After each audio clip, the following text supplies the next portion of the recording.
प्रेम प्रतीति कपि भजे, सदा रहे और ध्यान, तेहि के कारज सकल शुभ सिद्धि करे हनुमान।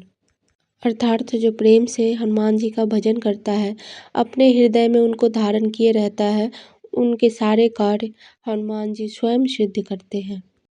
नमस्कार दोस्तों, कैसे हो आप? मैं हूँ आपकी दोस्त स्वाति। दोस्तों, आज का अनुभव उन युवाओं के लिए बहुत बड़ी सीख है जो कि जल्दी ही धैर्य खो बैठते हैं और अपने इष्ट देव को ही याद करना भूल जाते हैं।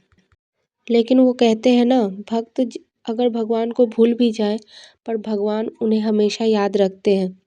तो आइए जानते हैं कौन सा संकट आया था आखिरकार इस भक्त पे और कैसे हमारे बजरंगबली ने, हमारे हनुमान जी ने, मेरे दादा ने उनकी रक्षा की। आइए जानते हैं। तो ध्यान से इस वीडियो को देखिए और समझिए। तो स्वाति बहन, सबसे पहले आपका बहुत बहुत धन्यवाद कि आपकी वजह से हनुमान जी पे हमारी निष्ठा और भी बढ़ते हुए जा रही है। मैं उत्तर प्रदेश से हूँ और मैं अपना नाम गुप्त रखना चाहती हूँ। 2018 में जब मेरे एग्ज़ाम चल रहे थे तो उस वक्त मैंने एग्ज़ाम का कुछ ज़्यादा ही टेंशन ले लिया था, जिस वजह से मेरी तबीयत ख़राब रहने लगी थी।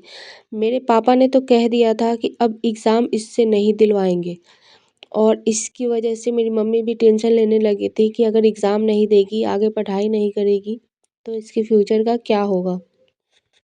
कुछ लोगों ने मेरी हरकतें देखकर ये तक कह दिया कि ब्लैक मैजिक किया गया है, पर मेरे घर वालों ने बिलीव नहीं किया। यहाँ तक कि कुछ लोगों के कहने पर मुझे डॉक्टर से भी दिखाया गया, क्योंकि मैं पढ़ाई का इतना टेंशन ले रही थी। तो लोगों ने कहा कि इसे फिर डॉक्टर से दिखाओ, शायद कुछ आराम मिले, पर उससे भी कोई फ़ायदा नहीं हुआ।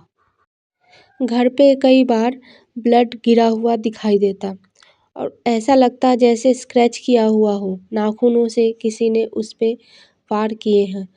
पर उसके बाद मम्मी पापा ने भी मान लिया कि कोई नकारात्मक ऊर्जा है जो कि इस तरह का व्यवहार कर रही है। उस समय का समय बहन मेरे लिए इतना बुरा था कि बस मुझे ये लग रहा था कि मैं मर जाऊं। बस बार बार मरने का ख्याल मन में आए जा रहा था। लग रहा था मैंने अब बहुत जी लिए। लेकिन और इधर घर वाले जब जो बता दे वही चीज़ उपाय किए जा रहे थे, जिससे मेरे तबीयत को सुधार मिले। 2 महीनों तक लगातार बहुत ही परेशान रहे। आखिरकार किस वजह से हो रहा था ये सब, अभी तक मुझे ये बात समझ नहीं आई। जो भी था उसे बस हनुमान जी ने ही ठीक किया। मेरी मम्मी सुबह शाम हनुमान जी का पाठ करने लगी, यहाँ तक कि मुझसे भी पाठ करवाती और मुझे हनुमान जी के मंदिर दर्शन कराने के लिए लेके जाती थी। उसके बाद से ही मेरी अवस्था में धीरे धीरे सुधार होने लगा। इन सब टेंशन के कारण ना ही मैंने हाफ ईयरली एग्ज़ाम दिए थे और ना ही प्री बोर्ड। और मंदिर में हनुमान जी के दर्शन करने जब गई थी, तब धागा मन्नत का बांधते वक्त बस यही बोल रही थी कि मेरा रिज़ल्ट अच्छा हो। जहाँ पे मेरी पास होने की ही संभावना नहीं थी, वहाँ पे मेरे 80% मार्क्स आए। ये सब हनुमान जी की कृपा का ही देन था। उसके बाद मेरे पापा ने मुझे बाहर पढ़ने के लिए भेज दिया। जिस कमरे में मैं रहती थी वहाँ पे एक दीदी भी रहती थी और जो कि क्रिश्चियन थी। मैंने उनको अपने परिवार के बारे में बताया। मेरे मम्मी पापा को अस्थमा था और उस वक्त उन दोनों के रिश्ते भी कुछ ठीक नहीं चल रहे थे। उसके बाद उस दीदी ने मुझे चर्च आने को कहा। बहन, मैं उस टाइम मेरे हनुमान भैया से मैं बहुत दूर हो चुकी थी। मैंने पूजा पाठ करना, उनका नाम तक लेना सब छोड़ दिया था। उसके बाद उस दीदी के कहने पे मैं चर्च जाने लगी। यहाँ तक कि जहाँ पे मैं रह रही थी वहाँ उस कमरे में एक हनुमान दादा की फ़ोटो थी। मैंने उसे भी अपने नज़रों से दूर कर दिया था। मुझे आज भी इस बात का बहुत ही बुरा लगता है कि आखिरकार मैंने ऐसा क्यों ही किया था। मैंने उनका साथ छोड़ दिया था, पर दादा ने मेरा साथ कभी नहीं छोड़ा। उसके बाद लॉकडाउन लग गया और मैं वापस घर आ गई। घर आने के बाद भी मैं बहुत परेशान रहने लगी थी, लेकिन वहाँ पे आस-पास पूजा करने का माहौल था। मम्मी हमेशा पूजा पाठ करती थी और उसके बाद मेरे भाई ने भी मुझे बहुत समझाया कि परेशान मत हो, सब ठीक हो जाएगा। उसके बाद जैसे ही लॉकडाउन ख़त्म हुआ, मैं फिर से बाहर पढ़ने के लिए आ गई, लेकिन उसके बाद मैं उस दीदी के साथ नहीं रहती थी। उसके बाद मेरा चर्च जाना भी छूट गया और मेरी तबीयत फिर से ख़राब रहने लगी। इस वजह से मैं फिर से अपने घर आ गई थी। घर आने के बाद मैं किसी से ज़्यादा बात नहीं करती थी, बस पता नहीं क्यों रोते रहती थी। चिड़चिड़ापन सा रहने लगा था मेरे अंदर। उसके बाद मैंने भी हनुमान जी का संकल्प लिया और जैसे ही मैंने संकल्प लेके उनका पाठ करना शुरू किया, मेरी स्थिति फिर से सुधार होने लगी और मैं फिर से नॉर्मल हो गई। उसके बाद मैं पढ़ने के लिए अपने भाई के साथ रह रही थी। फिर मेरा भाई को अच्छी नौकरी लगने की वजह से उसको कहीं और शिफ्ट होना पड़ा और जिस रूम में मैं रह रही थी, उसका रेंट भी बहुत ज़्यादा था, जिससे मैं अफ़ोर्ड उसको नहीं कर पा रही थी। समझ नहीं आ रहा था कि क्या करूँ? उसके बाद मैंने संकल्प लिया और अपना संकल्प को पूरा होने के बाद मैंने अपने हनुमान जी से कहा कि आप तो सभी असंभव कार्य को संभव करते हो, तो आप ही कुछ करो और मेरा इतना रेंट जो है उसको कम करवाओ। और ये संकल्प को पूरा होने के बाद जैसे ही मैं मकान मालिक के पास गई और उनसे जाके कहा कि मेरा रेंट कम कर दीजिए थोड़ा, लेकिन उन्होंने मेरी बात नहीं मानी। उन्होंने कहा कि नहीं, इतना रेंट कम नहीं हो सकता। उसके बाद मैं बहुत ही दुखी मन से अपने रूम में आ जाती हूँ। आने के बाद मैं अपने हनुमान दादा से बात करने लगी।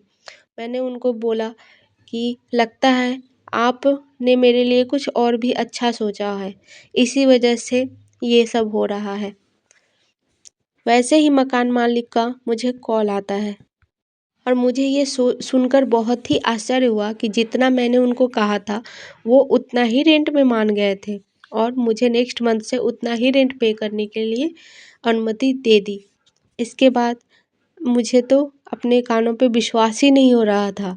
मैं बहुत ही खुश थी। ये सब मेरे हनुमान दादा के आशीर्वाद से ही संभव हुआ था। उसके बाद मेरा विश्वास जैसे उन पे और भी होने लगा कि सच्चे मन से अगर आप हनुमान जी से कुछ भी मांगो, वो आपकी ज़रूर मदद करते हैं, आपकी ज़रूर सुनते हैं। उसके बाद कुछ दिनों बाद ही मेरे एमएससी के एग्ज़ाम थे। फर्स्ट सेमेस्टर में मेरा एक पेपर रुक गया था, लेकिन फिर भी मेरा रिज़ल्ट बहुत ही अच्छा आया।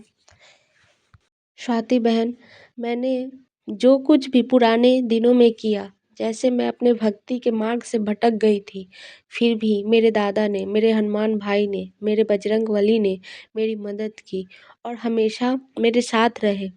मेरा साथ उन्होंने कभी नहीं छोड़ा और इस बात को मैं सोचकर अभी भी रोती हूँ कि मैं क्यों उनके भक्ति के मार्ग से भटक गई थी।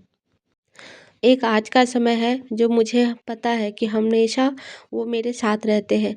मैंने उनका साथ छोड़ा था, उन्होंने तो मेरा कभी साथ छोड़ा ही नहीं था। वो परछाई बनकर मेरी रक्षा किए जा रहे थे। इसके बाद से मैं रोज़ ही हनुमान चालीसा का पाठ करती हूँ और मंगलवार के दिन मैं अपने हनुमान भाई का दर्शन करने के लिए मंदिर भी जाती हूँ।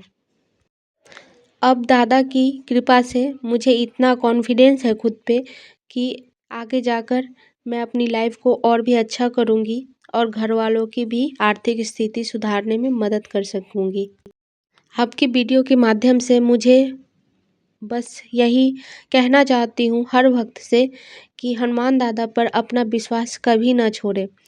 जैसे जो गलती मैंने की थी वो आप लोग कभी ना करें। तो दोस्तों, देखा आपने, ये बात सच है कि भक्त भले भगवान को भूल जाए, पर भगवान भक्त को कभी नहीं भूलते। हमारे बजरंगबली की महिमा ही अलग है। बस सच्चे मन से उन्हें याद करें और राम नाम का गुणगान करें। वो आपकी आवाज़ सुनकर आएंगे ही आएंगे। तो ऐसे ही हैं हमारे हनुमान जी। तो दोस्तों, कैसी लगी हनुमान जी के चमत्कार से जुड़ी आज की ये वीडियो? तो दोस्तों, जितने लोग भी इस कथा को सुन रहे हैं, तो वीडियो को लाइक और शेयर जरूर ही करिएगा, जिससे से ज़्यादा लोगों तक हनुमान जी की महिमा को हम लोग पहुंचा सके। और जल्द ही एक और सच्ची घटना के साथ हम वापस लौटेंगे। और दोस्तों, कमेंट बॉक्स में जय श्री राम जय हनुमान के नारे लगाना मत भूलिएगा। जय श्री राम जय हनुमान।